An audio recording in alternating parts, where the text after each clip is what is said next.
Hello అండి, welcome back my channel. అందరూ ఎలా ఉన్నారు? నేనైతే చాలా బాగున్నాను. మీరు ఎలా ఉన్నారో కామెంట్ చేయండి.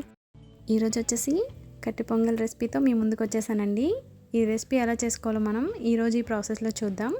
అలాగే ఈ రెసిపీని టిఫిన్స్ టైంలో చేసి పెట్టండి, మీ ఇంట్లో వాళ్ళకి ఇష్టంగా తింటారు. వీడియో మాత్రం మిస్ చేయకుండా ఎండింగ్ వరకు చూసేయండి. నేను వచ్చేసి కుక్కర్లో చేస్తున్నానండి. ఒక కప్పు నేను సోనా మైసూర్ రైస్ తీసుకుంటున్నాను, నా దగ్గర ఉన్నవి. మీరు ఏ రైస్ అయినా తీసుకోవచ్చండి. దీన్ని ఇప్పుడు ఒకసారి 2-3 సార్లు వాష్ చేసుకుని తీసుకుందాం. ఇలా వాష్ చేసుకున్నాక నేను వచ్చేసి 1 గంట సేపు నానబెట్టుకున్న పెసరపప్పుని ఇందులో వేసుకుంటున్నాను.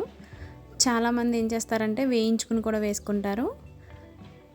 నేను ఏ కప్పుతో అయితే రైస్ తీసుకున్నానో ఆ కప్తోనే వాటర్ అనేది యాడ్ చేసుకుంటున్నానండి. 2 కప్స్ వాటర్ని యాడ్ చేసుకుంటున్నాను. మీ క్వాంటిటీ బట్టి మీరు తీసుకోండి. వాటర్ యాడ్ చేసుకున్నాక ఇందులోకి కొద్దిగా పసుపు, రుచికి సరిపడ ఉప్పు వేసుకోవాలండి. అలాగే మిరియాలు కూడా వేసుకోవాలి. లేదు ఇప్పుడు మిరియాలు వద్దంటే చివర్లో తాలింపులో వేసుకోండి, స్కిప్ చేసేసి. కొద్దిగా జీలకర్ర కూడా వేసుకుంటున్నానండి. వేసుకుని మూత పెట్టుకుని నేను వచ్చేసి 5 విజిల్స్ అయితే వేయించుకుంటున్నాను. ఈలోపు మనం తాలింపు కోసం పచ్చిమిరపకాయలు, అల్లం, కరివేపాకుని రెడీ చేసుకుని పక్కన పెట్టుకుందాం.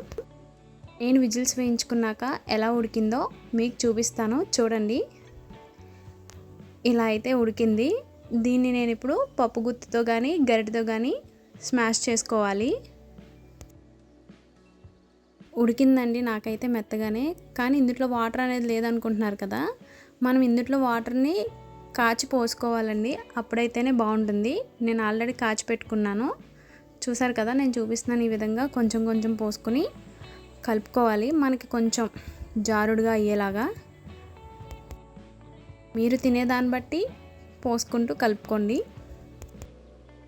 మర్చిపోకుండా వీడియోని మాత్రం లైక్ చేయండి, ఎందుకంటే మేము పడే కష్టానికి మీరు ఇచ్చే గిఫ్ట్ అనమాట అది. చూసారు కదా, ఈ విధంగా కన్సిస్టెన్సీ వచ్చాక మనం దీంట్లో ఒకసారి ఉప్పు చూసుకుని ఉప్పును కూడా ఇక్కడే యాడ్ చేసుకోవాలండి. నాకు సరిపోలేదు, నేనైతే వేసుకుంటున్నాను. వేసుకుని పక్కన పెట్టుకుంటున్నాను. ఈలోపు తాలింపు కోసం నేను స్టవ్ మీద ఒక చిన్న కడాయి పెట్టుకున్నానండి. ఈ కడాయిలో 1 స్పూన్ ఆయిల్, 1 స్పూన్ గీ యాడ్ చేసుకోవాలి. ఒకవేళ మీ దగ్గర గీ ఎక్కువ ఉంటే గీనే ఎక్కువ యాడ్ చేసుకోండి, ఆయిల్ స్కిప్ చేసి.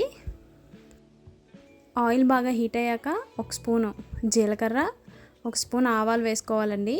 వేసుకుని చిటపటలాడేలా వేయించుకోవాలి.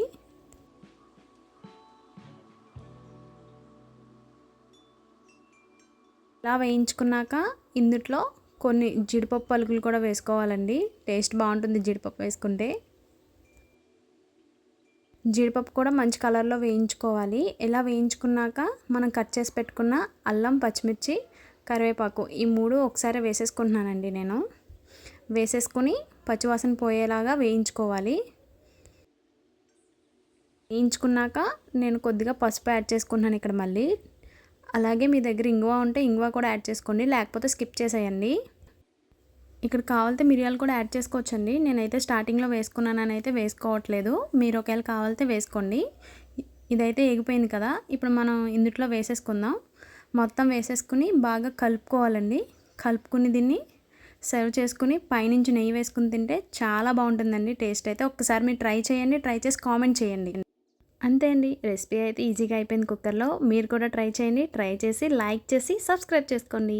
పక్కనే ఉన్న బెల్ ఐకాన్ని యాక్టివేట్ చేసుకోండి. నేను చేసే వీడియోలు మీ దాకా వస్తాయి.